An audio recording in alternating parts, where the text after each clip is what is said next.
Oke, silakan dilanjutkan. Yang tadi yang pertama itu kontrol itu 100% tepung terigu. Kemudian kalau yang formulasi 1 itu 80% tepung mokaf dan 20% itu tepung jantung pisang.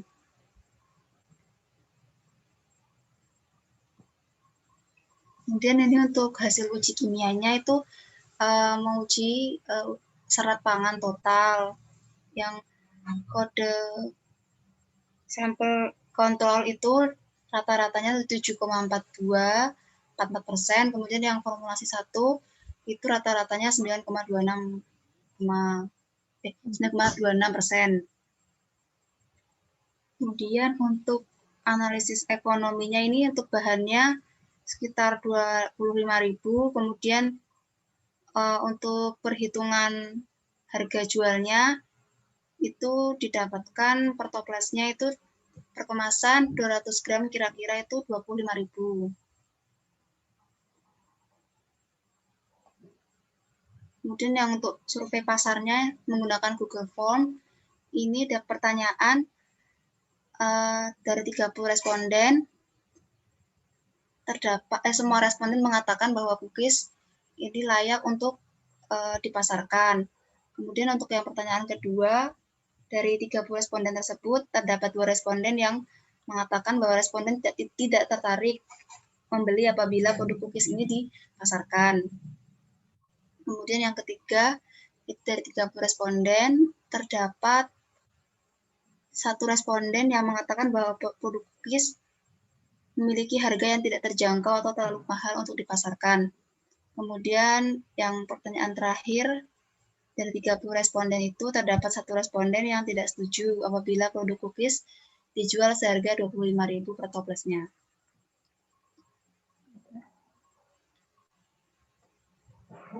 Sekian presentasi dari saya.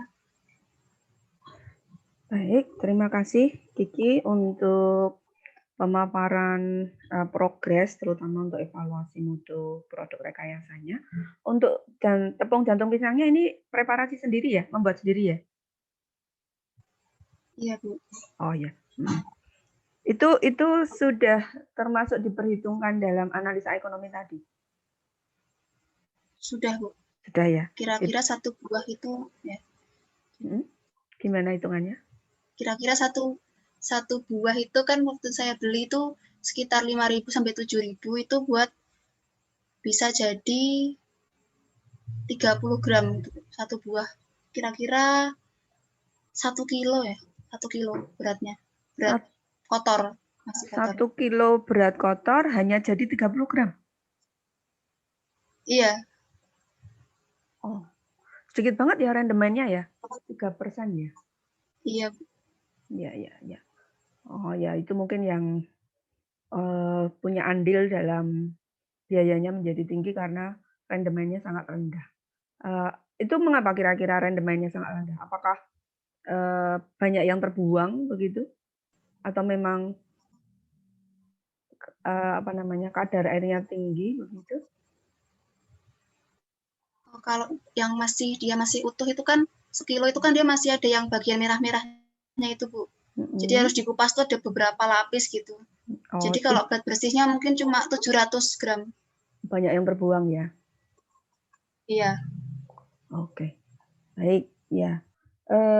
Analisa atau evaluasinya sudah lengkap, ada sensoris, kemudian ada uji kimia tadi serat. Untuk yang belum yang kontrol itu kok bisa tinggi ya? Itu padahal hanya pakai terigu saja toh? Iya, Bu. Kadar seratnya bisa sampai 7 ya. Tadi siang yang presentasi siang itu cookies kontrol, saya mengasumsikan formulanya tidak berbeda jauh sih. Itu hanya sekitar berapa tadi? 1,5 atau berapa? Kira-kira mengapa kok itu bisa sampai 7% kadar seratnya? 7% kan ya tadi? Iya, Bu.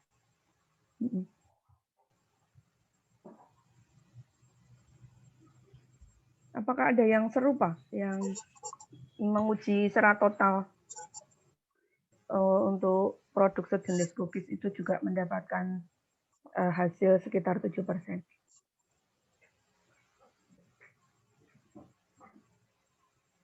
Oh, saya nggak tanya-tanya gitu, Ibu.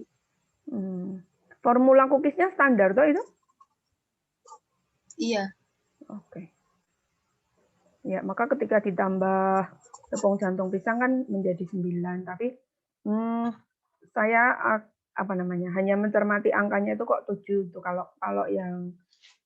kalau melihat bahan-bahan yang digunakan dalam pembuatan cookies itu kan memang bukan sumber serat begitu kok bisa mendapatkan angka 7. Analisanya di TP atau di Cemix?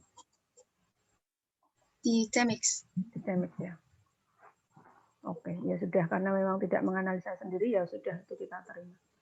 Baik, lalu untuk survei pasar tadi ada 1-2, yaitu tidak signifikansi dari 30, meskipun juga bisa menjadi catatan atau masukan, tidak digali ya mengapa mereka tidak tertarik membeli begitu. Atau ada data? Enggak nanya alasannya. Oh ya, kalau tadi ada yang bilang terlalu mahal juga itu. Oh ya, kalau itu sampai ke harganya. Kalau awal itu kan baru ketertarikan untuk membeli atau tidak gitu. Ya. Kalau yang siang tadi ada sih yang menjawab mengapa tidak tertarik atau tidak setuju, itu lalu ditanya reasoningnya apa. Ya sudah, kalau memang tidak ada datanya. Baik, terima kasih Kiki untuk pemaparan evaluasi hasil rekayasanya. Ya, bisa dilanjut yang lain, Ima? Terima kasih, Bu. Ya. Terima kasih Kiki. Untuk selanjutnya Maria Cantika Devi dipersilahkan. Baik.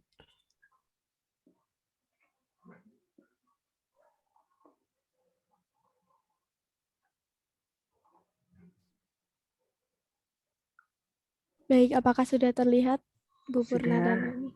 Sudah. Selamat malam Bu Purna dan teman-teman. Selamat malam. Saya Maria Cantika Devi akan mempresentasikan hasil uji permen jelly daun ginola. Untuk yang pertama ini hasil uji sensoris untuk uji normalitas. Interpretasinya untuk semua variabel itu diartikan data tidak berdistribusi normal karena nilai sigma 0 lebih kecil dari nilai alfa 0,05. Kemudian saya menggunakan uji ranking dengan Friedman rank test. Ini untuk interpretasinya, untuk tes statistik ini terdapat perbedaan rata-rata kesukaan pada keempat variabel pengukuran, yaitu kenampakan, tekstur, aroma, dan cita rasa. Sehingga di sini berdasarkan tabel ranks dapat diketahui ranking kesukaan dari ketiga sampel terlihat dari nilai tertinggi.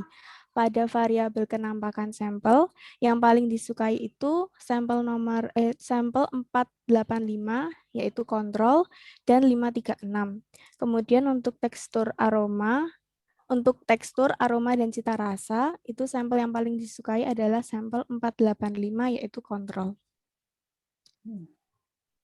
Kemudian ini untuk hasil uji fisik, saya menggunakan tekstur analyzer Liot untuk 2 sampel yaitu kontrol dan sampel 536.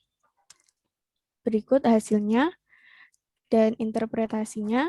Analisis tekstur permen jelly daun ginola dilihat berdasarkan nilai G- dan G-. Nilai tekstur permen jelly daun ginola ini dipengaruhi oleh perbandingan variasi konsentrasi gelatin yang digunakan, sehingga permen jelly dengan konsentrasi gelatin 30 gram, yaitu sampel kontrol, memiliki nilai tekstur lebih tinggi dibanding permen jelly dengan konsentrasi 25 gram, yaitu sampel 536. Dari sini bisa dilihat sampel 485 ini lebih tinggi untuk nilai G- dan G-nya. Kemudian untuk evaluasi pasar, ini dengan 2 pertanyaan, apakah produk tersebut layak untuk dipasarkan dan untuk harga. Berdasarkan hasil survei kelayakan jual produk, didapatkan hasil bahwa menurut responden, produk permen jeli daun gondola layak untuk dipasarkan, yaitu 100%, dan juga responden juga setuju apabila produk permen jeli daun gondola dipasarkan dengan harga 2.500 per kemasan. Sekian presentasi dari saya. Terima kasih. Terima kasih, Devi. Bisa diperlihatkan PPT dari awal uji sensoris? Oh iya, baik Bu. Oke. Ya, terus interpretasinya. Itu significance ya, bukan sigma ya. Iya Bu, Jadi maaf. nilai signifikansi ya. Oke. Berikutnya yang hasil Friedman-nya. Ya, baik. Untuk interpretasinya ini berarti sampel-sampel dengan penambahan daun jendela belum bisa menyamai kontrol ya? Iya Bu, belum. Nilainya masih lebih rendah untuk apa namanya? Indikator tekstur, aroma, cita rasa, dan kenampakan. Iya. Oke. Jadi ini yang diuji hanya kesukaannya kok ya, kesukaan terhadap penampakan, kesukaan terhadap tekstur gitu ya. Iya Bu. Oke. Oke, baik, hasilnya interpretasinya juga baik. Itu kalau dari pengamatan peneliti itu cita rasa yang sampel 207, lalu tekstur, lalu aroma itu kan nilainya sangat rendah. Itu kira-kira sejauh pengamatan Devi itu apa yang muncul dari situ? Itu karena pertama itu teksturnya yang terlalu lembek Bu. Jadi dia kalau terkena suhu ruangan yang biasa kayak panas gitu loh Bu. Itu tuh bisa gampang banget untuk lembek. Jadi susah diambil gitu. Jadi pas diujikan ke responden itu langsung kayak memilih sampel yang paling bagus itu yang 485 dan 536 ini dari teksturnya itu. Kemudian kalau untuk aroma dan sama satu lagi sama warna Bu. Untuk yang sampel 207 ini warnanya terlalu cerah, jadi terlalu bening gitu. Oh, padahal itu penambahan daun gendulanya paling banyak. Paling sedikit Bu. Yang malah paling sampel, sedikit. iya. Oh, oke. Jadi mereka tidak seperti kurang suka kalau terlalu bening gitu warnanya. Jadi terlalu pucat gitu katanya mereka. Terus kalau untuk aroma itu hampir sama sih Bu. Malah yang untuk aroma itu sampel 485 ini menurut menurut saya itu aromanya terlalu kuat. Jadi mungkin saya juga kurang tahu kenapa mereka juga memilih dari aroma itu yang bagus. Untuk yang kontrol itu kok aromanya terlalu kuat, itu aroma dari apa ya, Devi? Dari itunya Bu, seperti bau apa ya, kalau menurut saya itu seperti bau kayak dari daun gendolanya Bu, sepertinya. Kontrol itu artinya yang penambahan gendolanya paling tinggi? Enggak Bu, itu gelatinnya yang paling tinggi, tapi bau daun gendolanya yang paling terasa kuat. Yang disebut kontrol itu tanpa penambahan daun gendola atau gimana? Itu saya tambahkan daun gondola, tapi resep gelatinnya itu menurut saya kan mencari dari literatur kan Bu. Nah itu dari resep aslinya itu penambahannya 30 gram seperti itu Bu. Jadi semua sampel ini ada daun gendolanya? Iya. Oh ya, saya pikir kontrol itu hanya permen gelatin saja. Semuanya pakai daun gendola. Oke. Iya. Oke, baik ya. Oke, lanjut ke uji teksturnya. Relatif lengkap ya itu ya.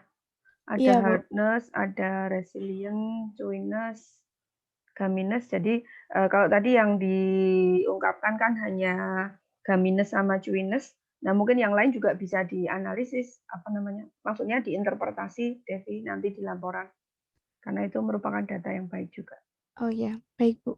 Itu kan ya meskipun angkanya sih tidak berbeda jauh, yang berbeda jauh itu yang seperti Devi sebutkan tadi ada hardness, apa namanya, gumminess dan Gumminess, chewiness. chewiness. Sebagai permen jelly kan memang itu yang menjadi tolak ukur mutunya gitu. Iya. Ya, oke, bagus saya kira. Itu nggak salah tulis ya, Lloyd ya, kayaknya loh. Oh iya, Lloyd Bu. Ya, LOID. YD. Ya, oke. Terus yang uji pasar, saya kira baik tanggapannya. Kok bisa murah sekali ya? Kalau 2.500 isi 10 pieces gitu, sepiecesnya dimensinya berapa? Yang saya beli cetakan gummy bear itu loh Bu. Yang kecil-kecil dari cetakan silikon. Kayak Oh, bentuk permen beruang itu. Iya, beruang. Jadi kecil-kecil seperti itu. Oke. Ya. Oke, baik. Terima kasih Devi untuk pemaparannya. Bagus. Baik. Terima kasih Bu Purna. Ya.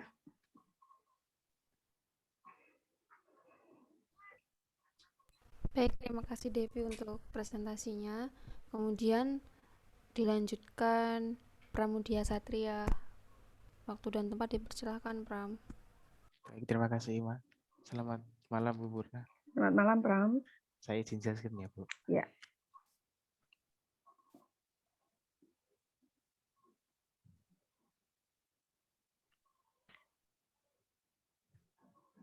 Jadi ini tahapan yang sudah saya lalui. Yang pertama itu ada uji sensoris. Itu pertama saya pilih kenampakan.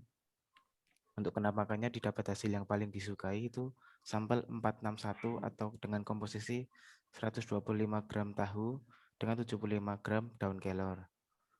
Untuk uji sensoris yang kedua itu aroma. Itu juga didapat yang paling disukai itu 461 atau dengan komposisinya 125 gram tahu dengan 75 daun kelor. Yang ketiga ada tekstur. Di sini ada perbedaan. Yang paling disukai itu sampel 882 atau komposisi 150 dengan 50 daun kelor. Yang terakhir ada uji sensoris rasa. Ini juga sama. Yang paling disukai itu sampel 461 atau dengan komposisi 125 gram tahu dengan 75 daun kelor. Untuk uji kimia proteinnya pakai Kejaldal. Untuk kontrolnya yang 319 itu mendapat protein 13,05% dan ulangan keduanya 13,08%. Sedangkan kode atau sampel 416 yang dengan komposisi 125-75 daun kelor itu ulangan satunya 15,2% dan ulangan kedua juga 15,2%. Sebentar Bu.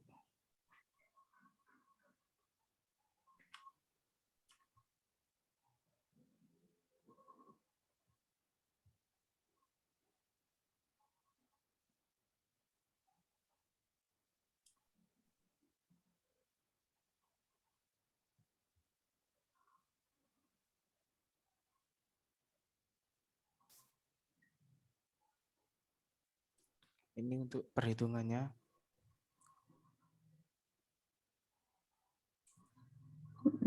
Dan ini untuk harganya persatuan itu 15.000 Bu.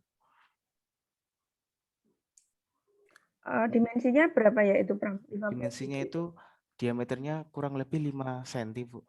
Panjangnya 21 sampai 22 cm Bu. Oh ya, lumayan besar. Oke. Untuk kelayakan produk saya menggunakan Google Form dari 30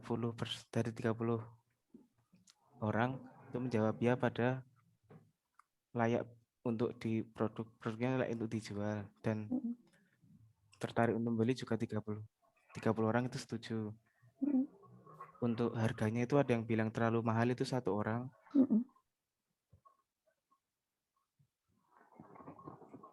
Dan ada 1 yang tidak setuju karena harganya itu kemahalan. Oke. Nah, ini dokumentasi. Udah selesai. Oh, uji sensorisnya ya. Ya. Sekian, terima kasih Bu. Baik, Pram, mungkin bisa ditunjukkan yang diuji sensoris tadi. Pram belum menyampaikan bagaimana analisa di analisa statistik kan ya? Tidak Iya, Bu. hanya menghitung rata-ratanya. Iya, Bu. Heeh. Jadi hampir sama seperti Devi pakai uji Friedman. Oh, karena distribusinya tidak normal. Iya, nggak normal semua.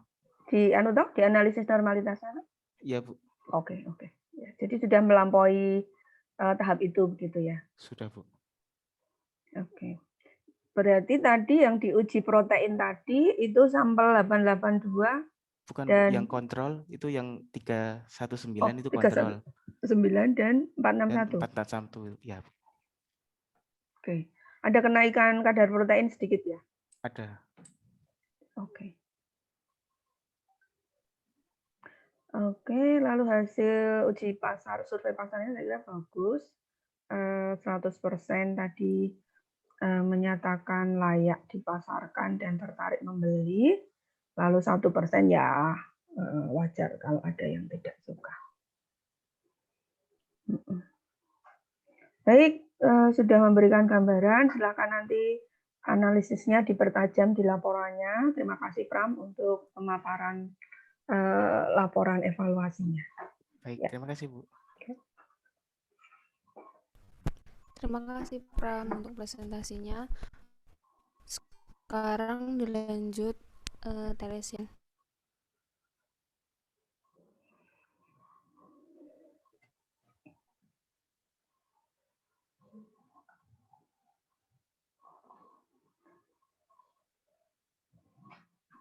Selamat malam Bu Purna dan teman-teman. Selamat malam. Di sini saya akan memaparkan hasil dari uji-uji yang kemarin saya sudah lakukan. Next, Ima. Nah, yang pertama untuk uji sensorisnya. Untuk uji sensoris itu kemarin menggunakan metode uji ranking dilakukan pada 30 panelis.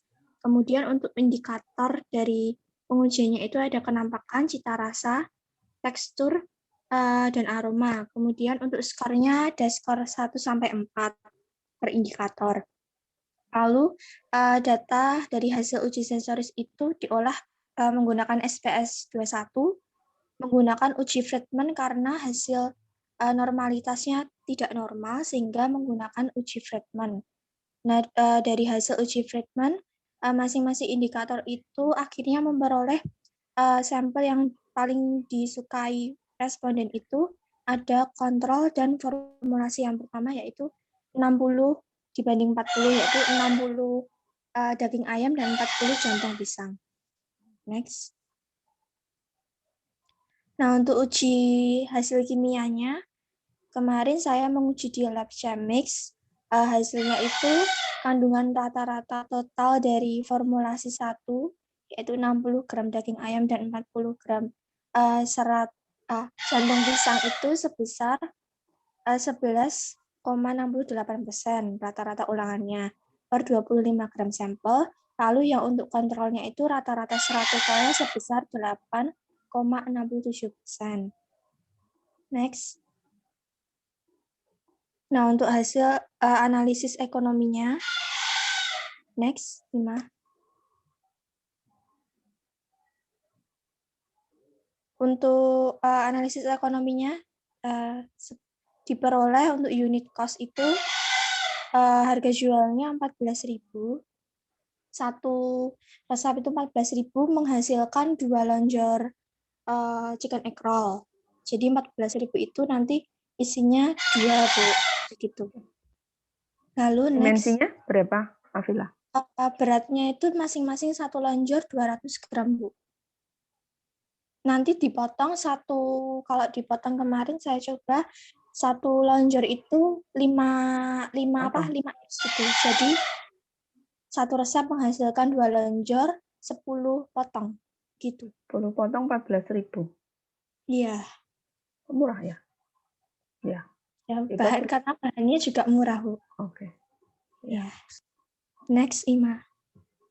Nah, untuk evaluasi pasar, kemarin saya menggunakan Google Form pada 30 responden. Untuk yang pertanyaan pertama, kesimpulannya adalah 30 partisipan atau responden itu setuju bahwa produk ini layak untuk dipasarkan. Lalu, pertanyaan kedua, sebanyak 30 partisipan ini tertarik untuk membeli produk ini apabila produk ini dipasarkan. Lalu pertanyaan yang ketiga, sebanyak 96,7% partisipan itu menilai bahwa harga produk ini sebesar 14.000 itu termasuk terjangkau. Lalu untuk yang pertanyaan keempat, sebanyak 90% partisipan itu setuju bahwa produk tersebut dijual dengan harga 14.000. Lalu sisanya yang tidak setuju itu mengatakan bahwa 14.000 itu terlalu mahal untuk produk yang baru. Jadi kemarin ada saran untuk harganya itu 12.000 saja, sekitar seperti itu, Bu. Next. Nah, ini kemarin foto untuk chicken egg roll jantung pisangnya. Nah, ini satu lonjor jadi 5 gitu, Bu. Oke, dengan ketebalan sekitar berapa? 2 cm begitu? Iya. Berapa ya? Gitu ya. Segitu, 200 gram satu lonjor. Itu, oh ya, setelah dikukus gitu langsung dimakan saja atau harus digoreng dulu begitu? Harus digoreng dulu, Bu. Ini belum digoreng? Ya, itu masih yang setelah dikukus. Oke. Karena kalau misal mau dipasarkan gitu, nanti pemasarannya yang setelah dikukus jadi bisa di-frozen-kan atau dimasukkan pas baru diolah saat akan dimakan gitu, Bu. Oke. Begitu. Terima kasih, Bu. Ya, terima kasih Afila. Ya, untuk uji sensoris tadi bisa diperlihatkan data ke atas. Ya.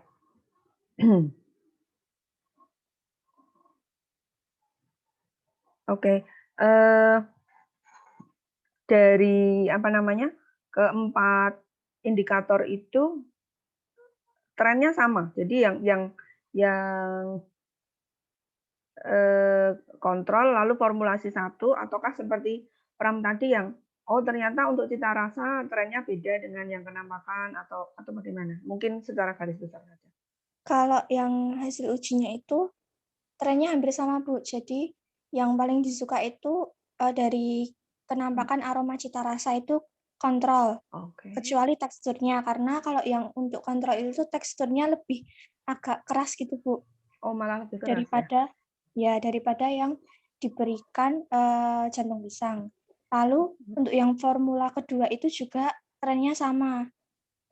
Sama seperti yang disukai itu dari kenampakan aroma cita rasa itu dia ada di urutan nomor 2 begitu, Bu. Oke. Semakin besar jantung pisangnya semakin berkurang ya skornya. Iya. Oke. Karena kayak rasanya agak katanya ada kerasa banget gitu loh, Bu, jantung pisangnya. Kalau semakin penambahan banyak gitu. Respondennya lebih suka yang formula yang pertama itu. Oke, lalu untuk uji kimianya ini serat ya yang diamati. Iya. Untuk yang agak sama sih pertanyaannya dengan yang tadi saya tanyakan kepada Kiki. Untuk yang kontrol, yang belum ditambahi jantung pisang tadi sudah lumayan tinggi ya? Iya, Bu. Saya ketika membuka hasilnya itu juga saya pikir hasilnya lebih jaraknya banyak. Ternyata si kontrol itu ternyata seratnya juga tinggi. Saya juga masih bingung kok kenapa kok malah agak tinggi gitu, Bu. Oke, bisa ditunjukkan ke bawah tadi coba. Ini juga untuk Kiki juga. Coba nanti cross check dengan Nutrisurvey ya. Nutrisurvey kan juga Nutrisurvey atau WHO Antro atau apa yang bisa memperhitungkan serat. Iya, Bu. Ya anu aja, semacam analisa saja mengapa kok kadar seratnya belum diapa-apain begitu cukup tinggi, padahal bahan-bahan yang digunakan kan hanya ayam sama apa kalau Hanya ayam saja.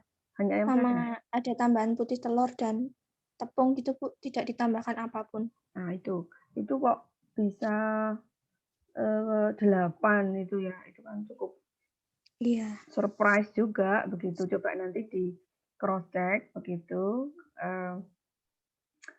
Iya, artinya lab-lab yang mengujikan seperti ini kan juga belum tentu bisa dipercaya 100% datanya begitu. Iya.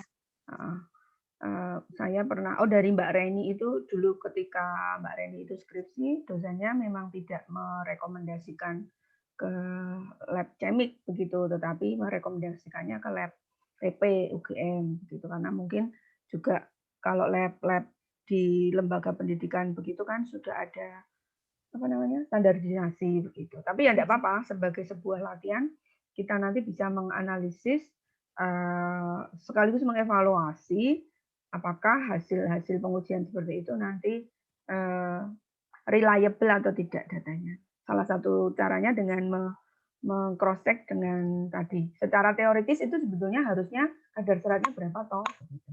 Iya. Nah, kemudian kalau kita bicara sudah angka persen itu relatif, tidak perlu mencantumkan gramnya, Afila. Oh ya, Bu. Nah, kalau datanya itu benar, berapapun jumlahnya, ya tetap hitungannya 11,68%. Ya. Jadi misalnya satu lonjor itu 100 gram, ya di situ ada sekitar 11,68 serat. Begitu ya. Baik, Bu. Oke. Lalu uji survei pasarnya, saya kira hasilnya baik. Harganya menurut saya ya wajar, kali 12.000 dengan bahan utama ayam dengan berapa? 14.000 dapat 2 lagi ya? Iya, besar-besar. Nah, itu. Ya. Oke. Ya, baik. Baik, Afila untuk presentasinya. Terima kasih sudah Baik, Bu. Terima kasih, Bu. memaparkan. Terima kasih Avila untuk presentasinya. Kemudian dilanjut Widaratna, dipersilahkan.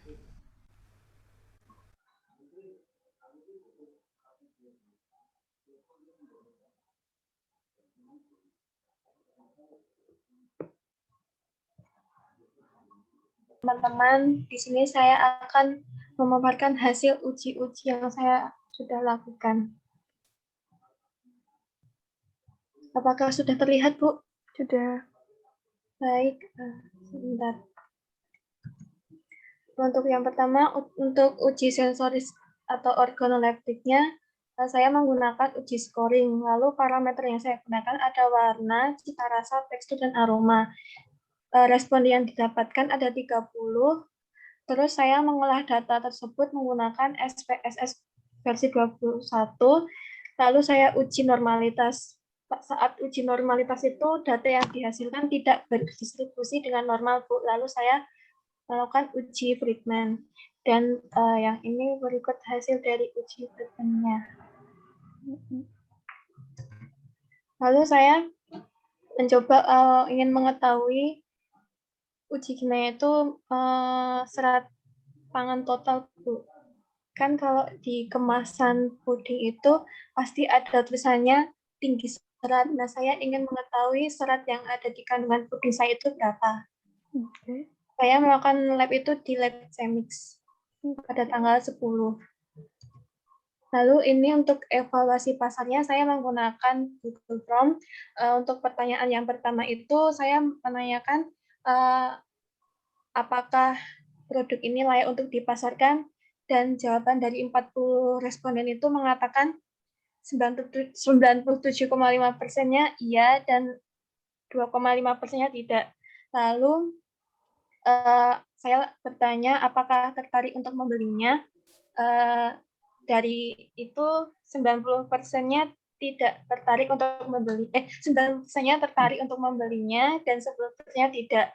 Alasannya itu karena ada yang berkomentar tidak enak dengan rasanya, maksudnya kalornya, lalu tidak tertarik dengan warnanya juga, Bu.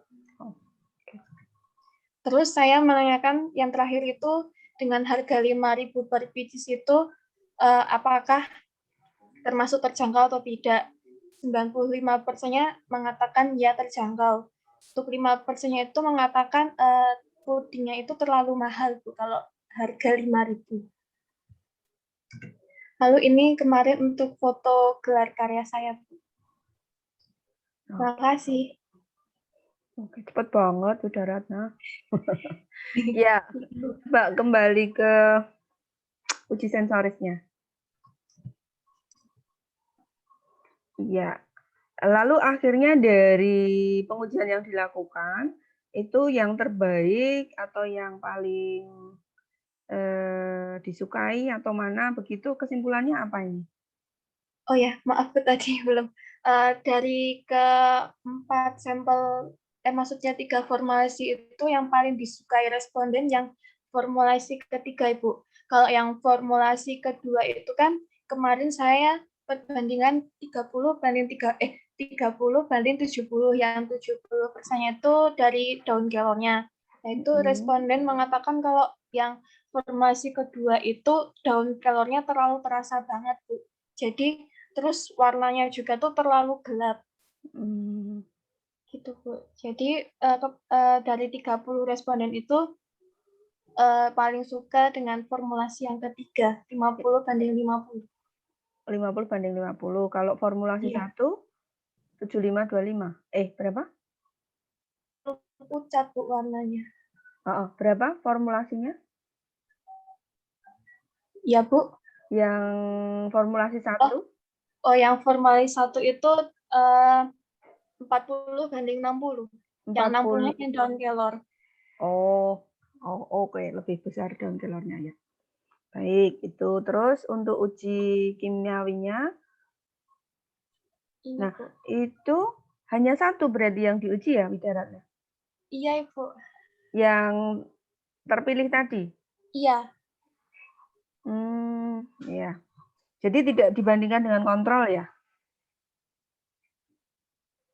Dan kan saya pas mau memasukkan sampel ke lab itu, saya mau itu, Bu, memasak lagi dan lupa kalau tidak memasak yang kontrol. Karena itu, Bu. Ya, lalu kalau data tunggal semacam ini ya lalu kita analisisnya tidak bisa mendalam, artinya mau dibandingkan dengan apa begitu. Nah, kalau mau sih nanti dalam laporan itu membandingkannya dengan puding komersial begitu atau apalah yang nanti itu bisa dibandingkan begitu. Kok bisa rendah banget ya? Iya, Bu, itu pas saya pas meminta untuk mengirimkan hasil labnya itu saya juga kaget, Bu. Kenapa hasilnya 0,9 sama 0,8. Bukan. Ya.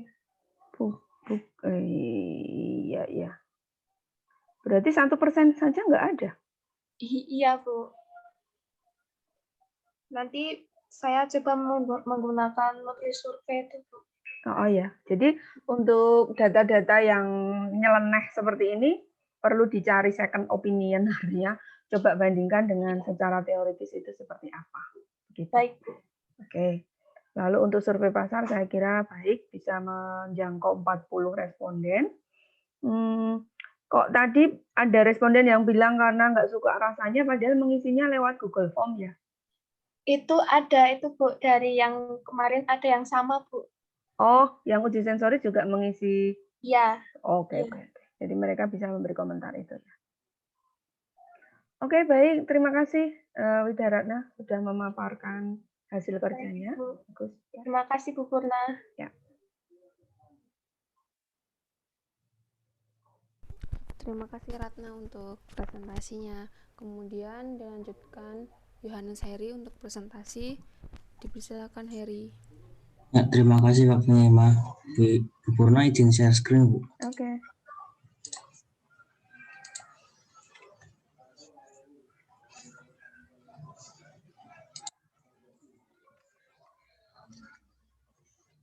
Selamat malam Bu Purna dan teman-teman. Selamat malam. Di sini saya akan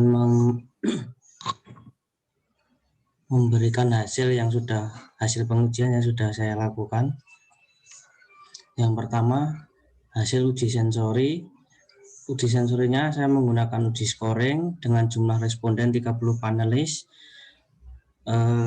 Dari 30 panelis itu saya olah dengan menggunakan SPSS dan didapatkan hasil normalitasnya tidak normal, sehingga saya lanjutkan dengan uji Friedman, yaitu mulai dari warna, cita rasa, aroma, dan tekstur, serta aftertaste.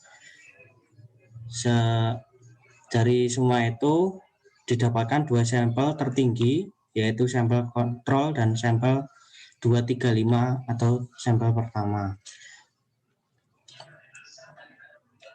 Untuk pemilihan untuk uji fisiknya saya menggunakan kecepatan meleleh.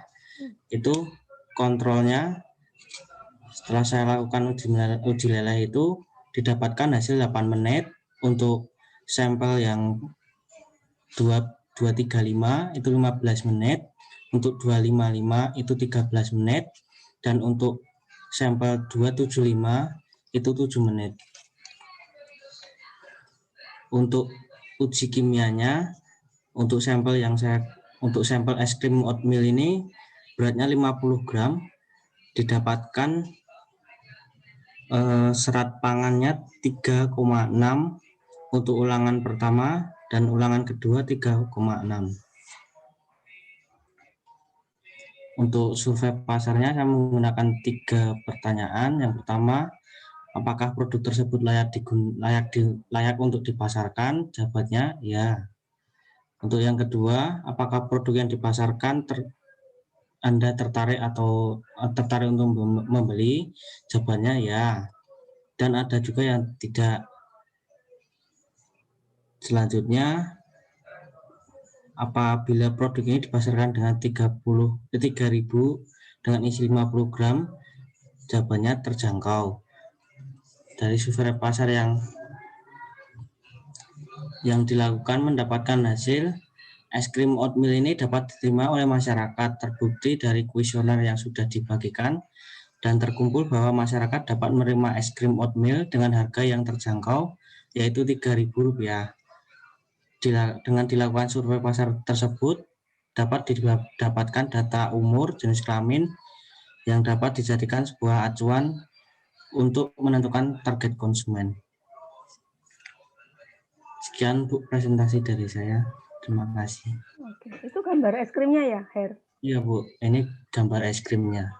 Oh, warnanya memang merah begitu dari strawberry atau hanya lapisan?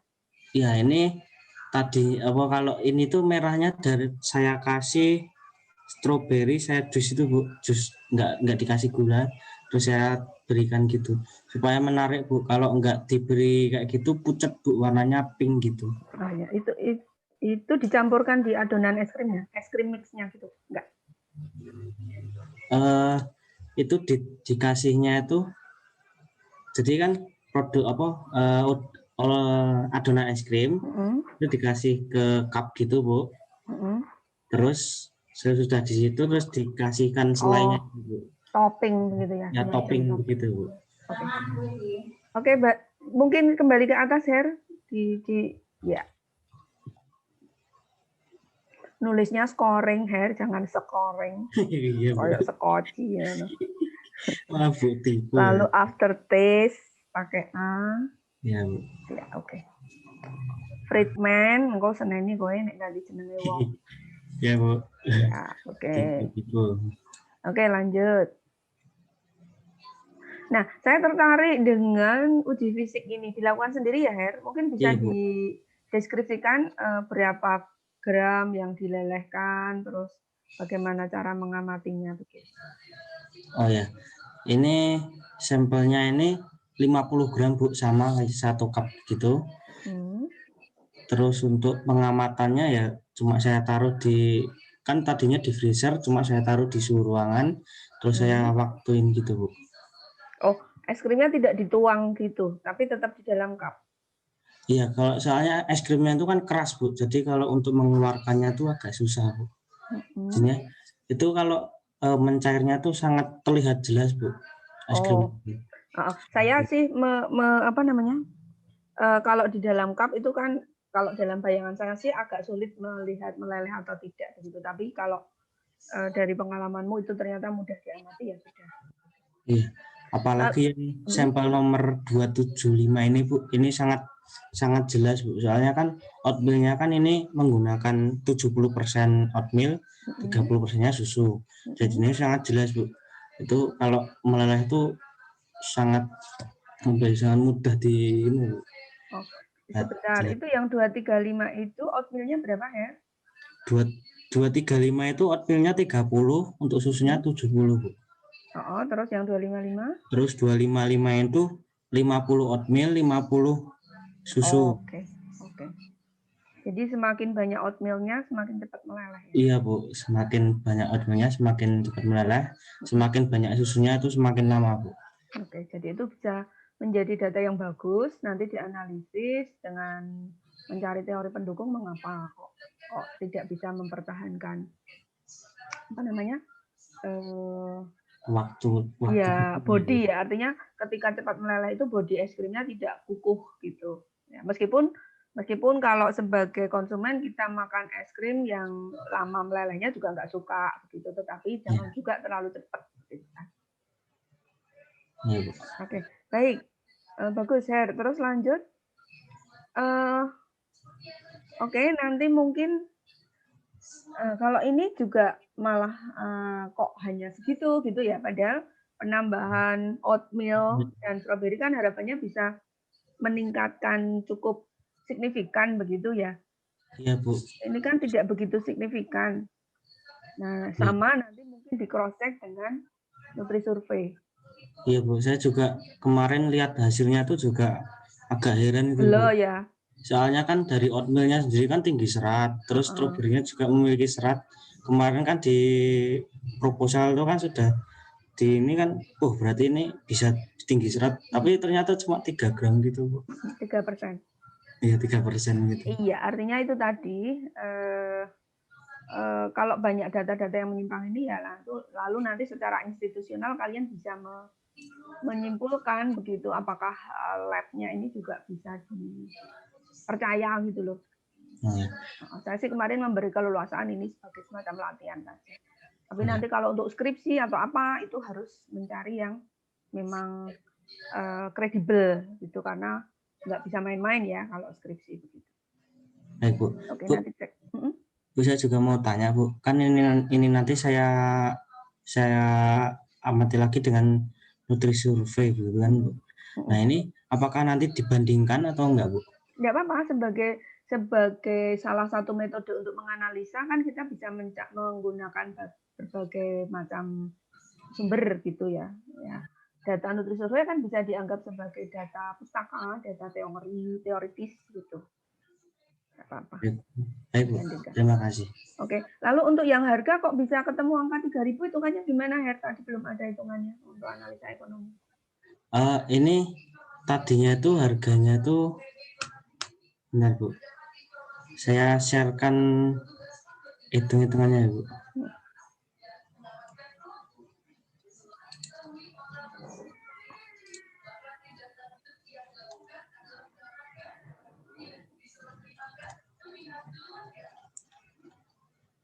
Begini Bu. Yang ini di close dulu Her, karena belum kelihatan.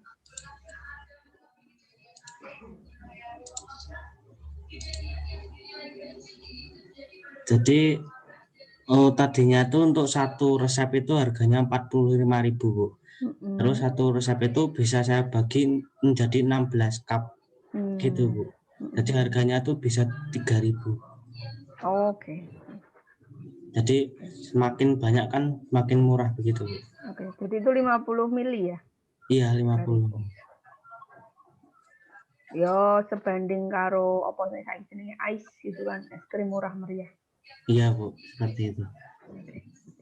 Baik, untuk survei pasar tadi saya kira hasilnya cukup menyenangkan ya, karena cukup banyak yang bilang layak dan terjangkau harganya. Iya Bu, tapi ada juga yang satu responden itu bilang begini Bu, saya mending memilih dengan harga 3.000 saya memilih es krim ais jagung Mas gitu. Ya enggak apa-apa. Itu yang bikin saya agak madeg gitu Bu.